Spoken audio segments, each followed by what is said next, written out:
Hi guys, welcome to week 4 of our Maybank project. Okay, so a lot of some of the skimming's been done this week. A lot of the walls already up, fireboards and everything.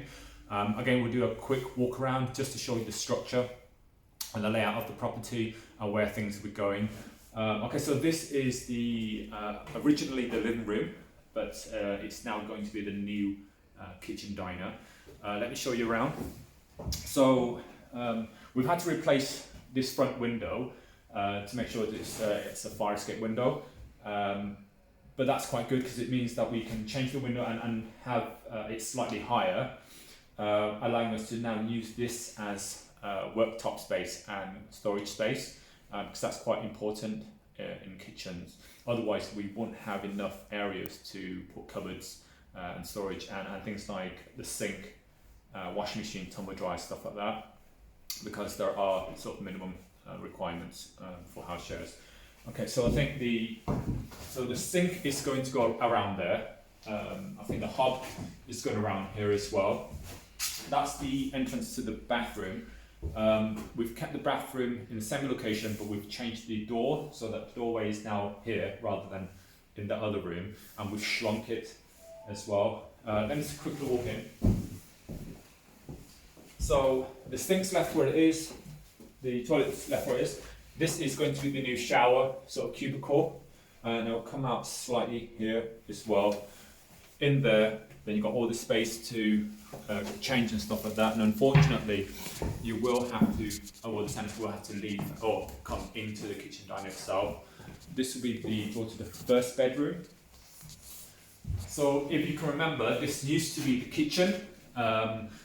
It's now going to be bedroom number 1. It's actually a decent sized bedroom. That used to be the kitchen sink and all the worktop and everything. That boiler is going to be moved. Actually, we're just going to replace it altogether. So that's going to be removed, and we'll put a new boiler in the kitchen diner. The bed is most likely going to go there. Storage, cupboards, chest of drawers, stuff like that is going to go there. So to help block out the noise. And then they've got all the space behind here as well.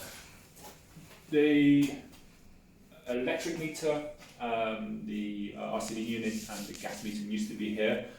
What we've done is we've actually moved it to the other side, just so that it's not in a tenant's bedroom for when it's needed. It also frees up a lot of space. I mean, it costs a bit more to do it now, but it just saves us a lot of time, headache and money overall. Okay.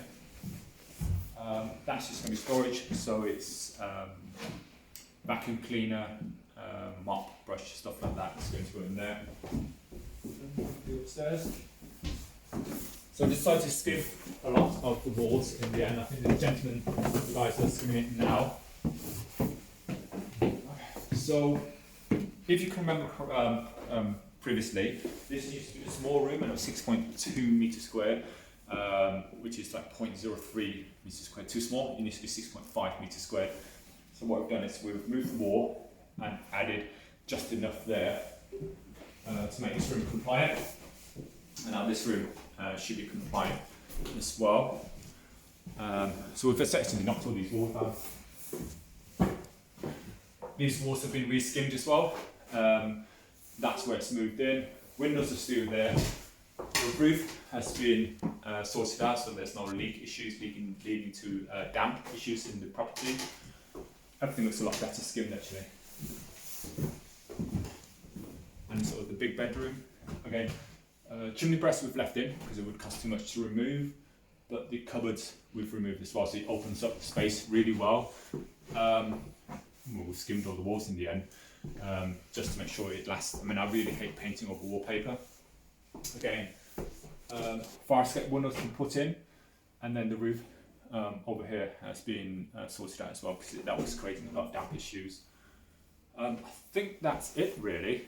The next one is probably going to be about 2 weeks' time when there's visibly a lot more work to be done. Okay, hopefully that's been helpful. See ya!